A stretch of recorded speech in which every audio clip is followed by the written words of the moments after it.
ਹਾਂਜੀ ਚਾਹ ਆ ਗਈ। ਚਾਹ ਤੇ ਸਾਜੀ ਆ ਗਈ ਏ। ਤੁਸੀਂ ਹੁਣ ਇਹ ਕੰਮ ਕਰੋ ਨਾ, ਨਾਲ ਗਾਡਰ ਵੀ ਫੜ ਲਿਆਓ ਉਥੋਂ। ਹੈ ਗਾਡਰ ਵੀ ਲੈ ਆਓ, ਗਾਡਰ। ਹੁਣ ਮੈਨੂੰ ਕੀ ਸਿਮਟਾ ਲੈ ਕੇ ਜਾਣਾ ਪੈਣਾ ਹੁਣ। ਓਏ ਮਰੇ ਛੱਤ ਨਹੀਂ ਪਾਉਣੀ, ਗਾਡਰ ਖਾਣ ਵਾਲੇ ਗਾਡਰ। ਉਹ ਕੀ ਬਿਸਕਟ ਆ ਗਾਡਰ ਕੀ? ਓਏ ਉਹ ਲੰਮੇ ਨਹੀਂ ਹੁੰਦੇ, ਕੀ ਉਹਨੂੰ ਕਹਿੰਦੇ ਨੇ, ਉਹ ਕੇਕ ਰਸ ਯਾਰ। ਕੇਕ ਰਸ ਗਾਡਰ ਯਾਰ ਉਸਤਾਦ ਜੀ ਕੁਲਸੀ ਮਾਰੀ ਦੇ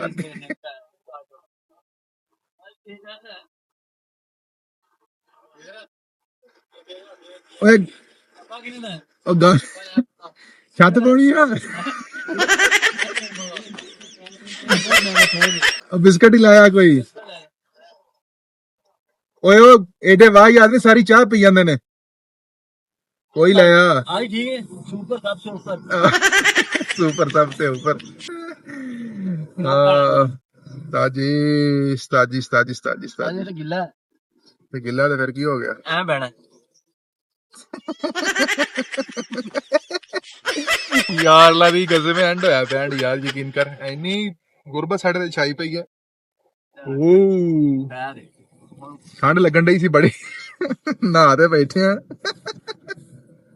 ਸਾਡੇ ਕੋਲ ਹਾਲ ਕੋਈ ਨਹੀਂ ਕੁਆਰਿਆਂ ਦਾ ਹਾਲ ਕੋਈ ਨਹੀਂ, ਚਾਹ ਹੀ ਵਿਚਾਰਿਆਂ ਦੀ। ਚਾਹ ਹੀ ਵਿਚਾਰਿਆਂ ਦੀ। ਇਸ ਵੇਲੇ ਕਹਿੰਦੇ ਨੇ ਸੁਪਰ ਸਭ ਸੇ ਉੱਪਰ ਹੈ। ਭਾਈ ਵਾਰ ਕੀ ਵੈਸੇ ਇਤਵਾਰ ਹਫਤਾ ਮੇਰੇ ਖਿਆਲ ਨਹਾ ਕੇ ਵੀ ਤੇਰਾ ਦਿਮਾਗ ਨਹੀਂ ਖੁੱਲਾ ਅਜੇ ਤੱਕ। ਮੈਂ ਪੜਿਆ ਹੀ ਨਹੀਂ। ਆ ਚਾਚੇ ਨਾਲ ਮੁੱਕ ਵੀ ਉਹ ਕਹਿੰਦਾ ਹੀ ਰੋਟੀ ਖਾਣੀ, ਰੋਟੀ ਖਾਣੀ ਹੈ ਮੈਂ ਯਾਦ ਖਾਣੀ ਸੀ। ਤੇ ਸਾਡੇ ਕੋਲ ਕਿਹੜੇ ਤੇਰੇ ਦਾਦ ਨੇ ਖਾਣਾ ਜਾ ਕੇ। ਯਾਰ ਰੋਟੀ ਦੇ ਪੈਸੇ ਕਿ ਰੋਟੀ ਦੇ ਪੈਸੇ ਦੇ ਕਿਉਂ ਨਹੀਂ ਦੇਣ ਡਿਆ ਤੂੰ? ਪੰਜਾਬ ਜਾ ਖਾਣੇ ਦੱਸਦਾ ਪਿਆ। ਹਾਂ